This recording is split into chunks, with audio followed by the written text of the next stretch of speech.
Hello, everyone. Greetings and welcome to my YouTube channel, Tending Earth. And today I just want to share something with you, something very exciting. It's my book, Tending Earth, Co-Creating with Nature. This is the launch day today, on October 15th. And I just wanted to be here and introduce this book and introduce a little bit the astrology of the birth of this book, this date, how it came about. And yes, and I have my friend Patricia here joining us. Hi, Patricia. Hi, Teresa. Thank you for being here and thank you for your guidance and helping me with so much about this birthing of this book, the whole aspect in the background and the date and the astrology of it, which, it's things are in alignment, let's say. And I just want to say this book, is a little bit, it's a co-creation with nature. It's been inspired by nature and it's short stories, poems, writings that have happened to me, have been downloaded from nature, time spent in nature. That's why tending earth is my motto. Being a person, being in the earth, and just grounded. And short story about how I came about picking this day, October 15th, for the birthing of this book, of the launch. October 15th is my patron saint, Saint Teresa of Avila. My name Teresa, and I grew up in Spain, and she was a Spanish nun mystic. She was a mystic, a really good, inspiring person. She wrote books as well, and she was also very outspoken, even in the times where there was the Inquisition going on. And part of bringing this book out is also people have told me throughout the years, you should write a book, you should share these. So I want to put it out there so we can, inspire each other to share our stories that we have within us. So October 15th is Saint Teresa of Avila Day. And my name, Teresa, means the harvester. I didn't know that till about a couple of years ago when I started like digging.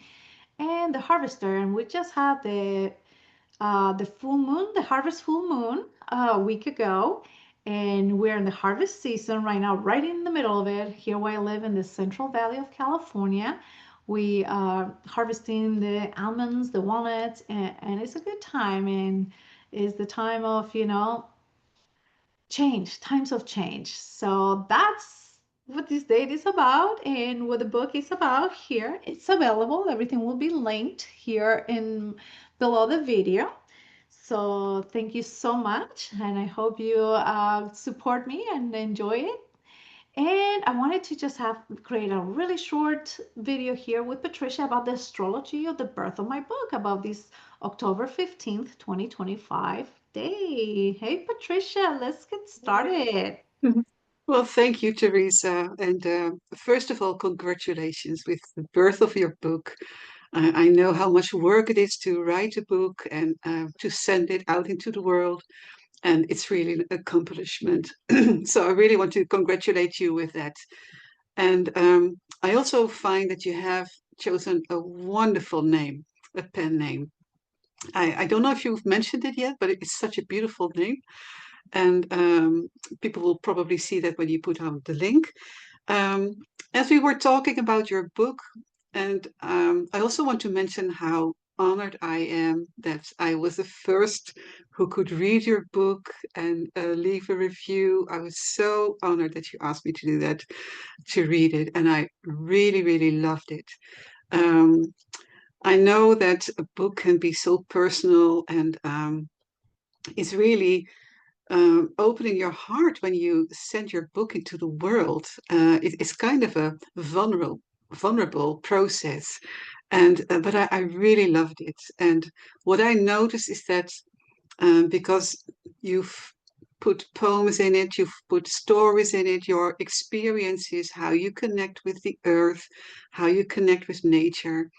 And I noticed that there were all these kind of synchronicities which I really loved, which made it feel as if the messages that you were sending out were for me personal. And I think that many people will have that experience when they read it, because it's a sign that it comes really from the heart space, and then it will know how to find the readers who need to read this. And Oh, I just Yes, wanted to mention that. And yes, thank you. Thank you. That's the inspiration of putting it out there. I've, like I mentioned, I have shared and people, you should put it out there. So yeah, I just want to bring those experiences that it kind of like tug something within your heart to feel that experience there with me and the connection with nature. And yeah, thank you so much for saying that. Couldn't say it better. Thank you. well, I would love to show you the chart of your book. So I think I'll just go to share my screen. And there we go. Okay, so here it is, the chart of your book, Tending Earth. And there were some things that I noticed that were really, really wonderful when you have a book um, published. Now, first of all, we look at the rising sign because the rising sign is always the birth of a person or the birth of a project, and in this case, the birth of your book. And how wonderful is it that the timing is so perfect that you've chosen a time to publish this, or the universe has chosen this time to publish it, um, where there is Virgo rising. And Virgo is the sign that has a strong connection with nature, who is kind of the keeper of the earth. He is the guardian of the earth, who is looking after the environment and who is always wanting to teach people about the environment. And isn't it wonderful that you are a teacher of how to connect with the spirit of the earth? I thought it was really amazing that this is the rising sign. Now, when we look at this chart, we want to look at the sun and the moon, of course, because that's the identity of the book. And so, first of all, I want to look at the sun. The sun is in Libra in the second house. And this sun in Libra represents the harmony. And this is something that I've really felt reading your book, that there is such a strong energy of being in harmony with nature. So I thought this is really in line with who you are and what your book is representing. Now, of course, we can look at the chart in a classical way, how astrologers look, but I always like to look at the things that underneath the chart. Like some things are a little bit hidden in the chart. So I want to mention a few things about that. But before we do that, I would like to mention that the moon is in Leo in the 12th house, the very spiritual house of oneness and unity consciousness. And of course, Leo is all about expression, self expression, being the artist. And so I think it's pretty amazing that the sun and the moon are in these beautiful signs. But there's more to it. When we look at the third house is all about writing a book. So you could say that the body of the book and the quality of the book can be found in the third house. And here we have Mercury. Isn't that amazing? Mercury, the planet of communication and writing, it's perfectly aligned in the third house next to Mars. Mars is the really pure energy that is active, that takes action, that is all about being in alignment with the Earth itself, because there's a kind of a pioneer energy in Mars. But it's also in the sign of Scorpio. And Scorpio is the sign of transformation. It's a sign of the shaman. Is that how you call it in English? Do I pronounce it right? Yes. And isn't it amazing that you are writing this book being, well, I see you as a shaman, and coming from two different cultures where in both cultures you have picked up the indigenous wisdom from cultures that you come from. And I think this is very much in line with Mercury in Scorpio. So this is all packed in the body of your book. Isn't it wonderful that the par Fortuna is in a close conjunction with Mercury? That's fantastic. I think you couldn't have chosen a better timing for this book, so or another day. So this is perfect. And there is something beautiful when we look at the position of Mercury and Mars. Mercury is, of course, also um, the Lord of the rising sign, because Mercury is the Lord of Virgo. And there's probably another word in English that astrologers use, but as a Dutch astrologer, I sometimes need to look for the words that you use in English. But anyway, Mercury is reigning the sign of Virgo. So Mercury has a special place in this chart. When we look at this chart, now you can see all those blue lines creating a star. And this is literally a star because it is forming a grand sextile. And so Mercury, Mars, and Lilith. Lilith, of course, is very much related to the subconscious feminine energy, the witchy part of the feminine energy, as I like to call it. It's that part of the feminine energy that knows how to work with magic and knows how to work with the spirit of water and with especially the consciousness. And I know that you are a coach, that you coach people with earth energies and how to connect with the earth. So Lilith is also in a very positive alignment here with knowing what you do. However, they are all connected to this grand sextile. And a grand sextile is a symbol of um, peace coming to earth, as if there is peace coming from the universe being drawn in and brought onto the earth. And this is so beautiful because when we look at this grand sextile, on the top we can see Uranus next to the MC, the highest part of the sky. And Uranus is the one who is drawing down the light and fire from the heavens. It is bringing down the inspiration from the heavens and bringing it to the earth. So, isn't it wonderful that this is part of this grand sextile of your book's identity? And we also see that they are connected with Jupiter. Jupiter being the teacher, being the planet that is all about the higher wisdom, seeing the bigger picture, the bigger patterns in the universe. And also because it is in Cancer, Cancer is very much related to the mother energy, and in this case, Mother Earth energy. So it's so wonderful that Jupiter is part of this because Jupiter is the healer. He's also the one that is bringing the messages to a wider audience. So it's so beautiful that this is part of your book. And another point in this beautiful star is Neptune and Saturn in Pisces. And I feel that Neptune, the spiritual planet of unity consciousness, who is in a conjunction with Saturn, being the one who is offering us structure and the earth experience, they are so much connected now, which means that this book can also be a bridge between heaven and earth. And I think that is very much in line with what you do as a earth energy coach. So I think this is really special. Okay, now I would like to mention something that I mentioned before, which is about the underlying influence in the chart. And we can find it in what we call the dwarfs.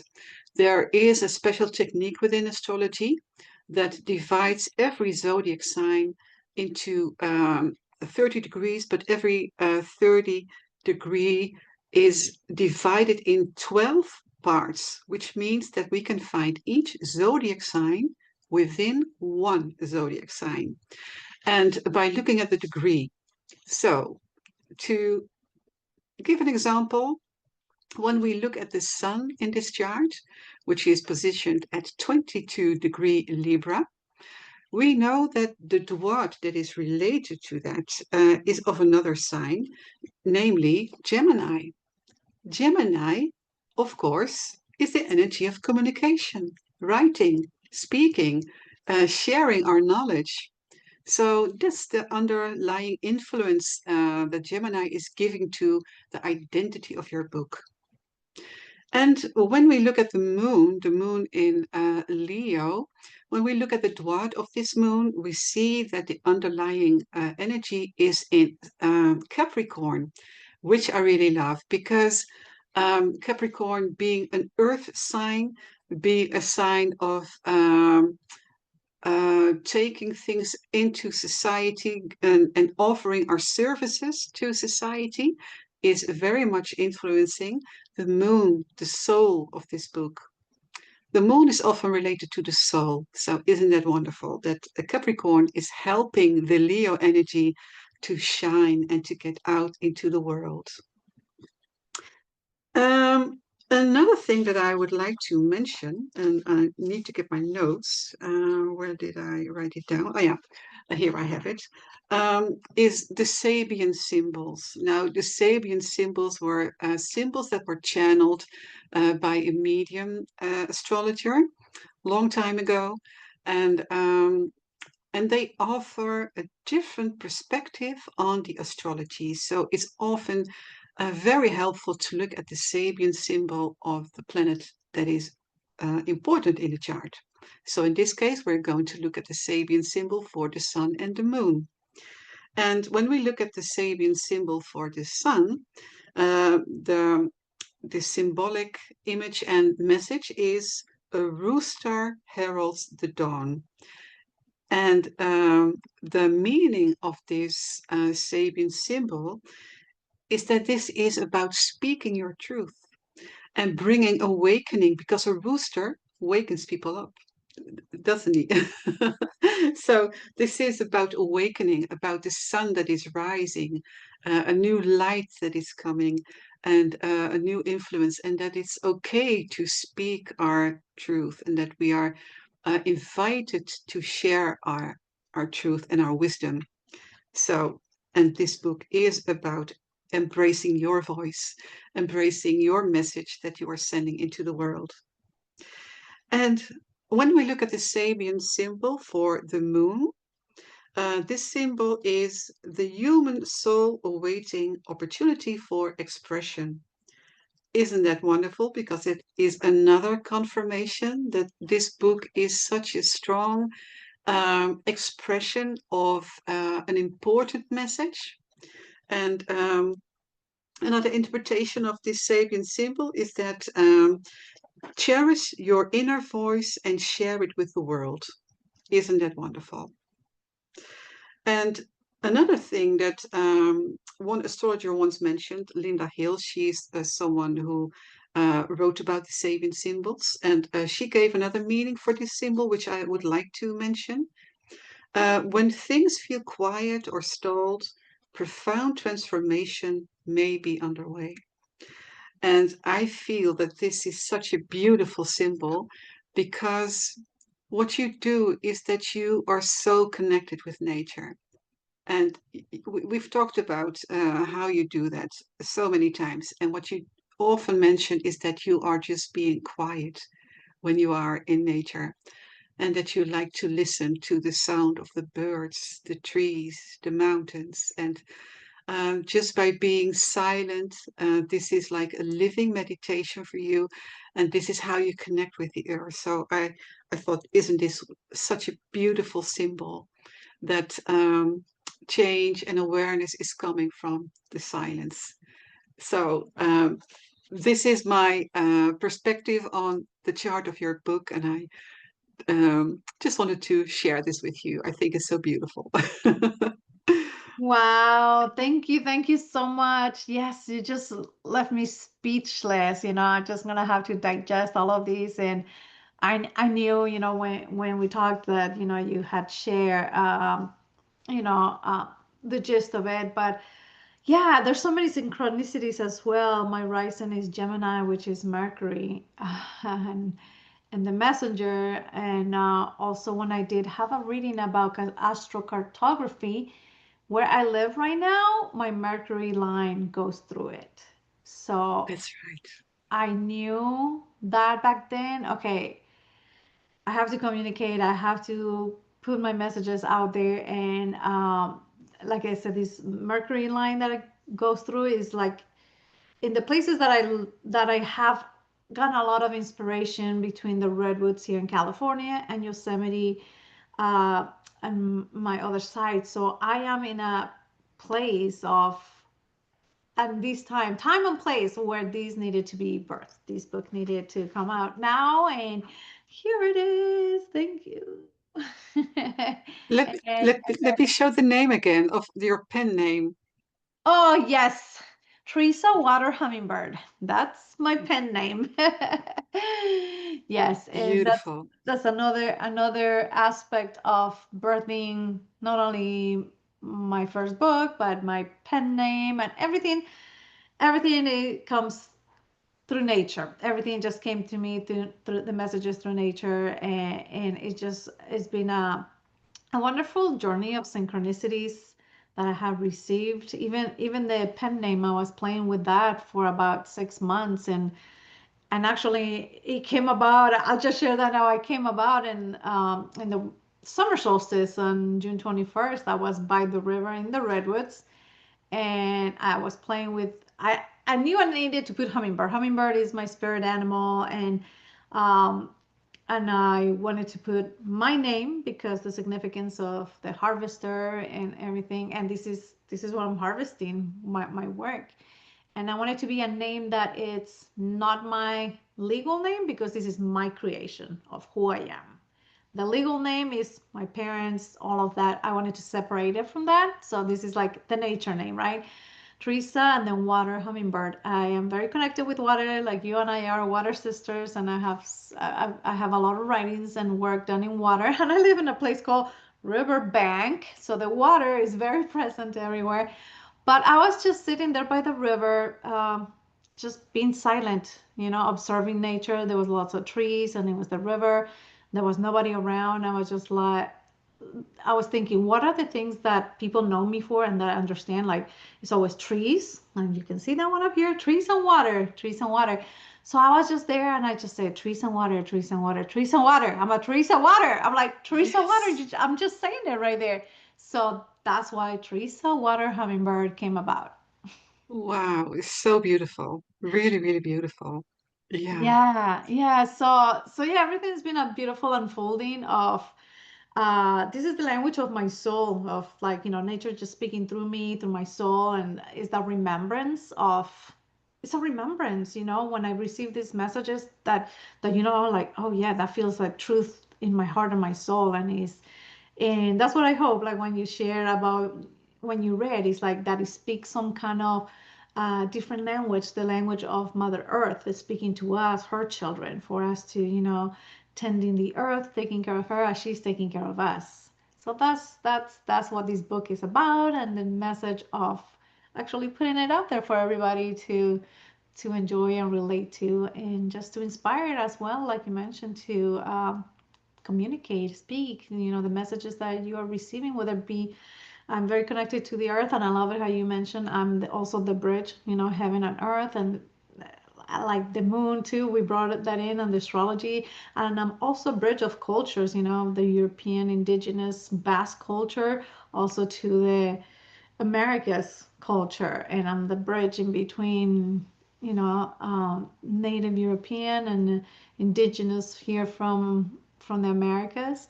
So it's wonderful. It's wonderful to be feeling connected to so many places in nature that are part of me and part of my soul, and I feel that I have that my soul has been there before. I'm just reawakening that within me. Yeah, exactly. Yeah. And I'm so glad that you've put exercises in your book that will help people to find their own connection with the earth or a stronger connection. Because sometimes that can be difficult if you're not living in a area where there's a lot of nature around you. And so the exercises that you put in the book are really, really helpful. Yeah. So thank Yeah. you. Oh, thank you so much. And well, thank you for doing this with me here in the birthday of my book, October 15th, 2025. And absolutely enjoy working with you always. And this we're the connection actually on the earth, and here you are the cosmos. We're always connected, and we always co-creating. So that's why it's like tending earth, co-creating with nature. Exactly. So, That's so beautiful that you say this. Yes. okay, well, Yeah. thank you so much, Patricia. Thank And you so much, Teresa. and thank you, everyone. And I will put all the links to where you can purchase the book in Amazon. And I hope you enjoy it and reach out to me if you have any questions or any comments. And I'm open to it. Also, thank you so much and blessings to everyone. Bye. Bye.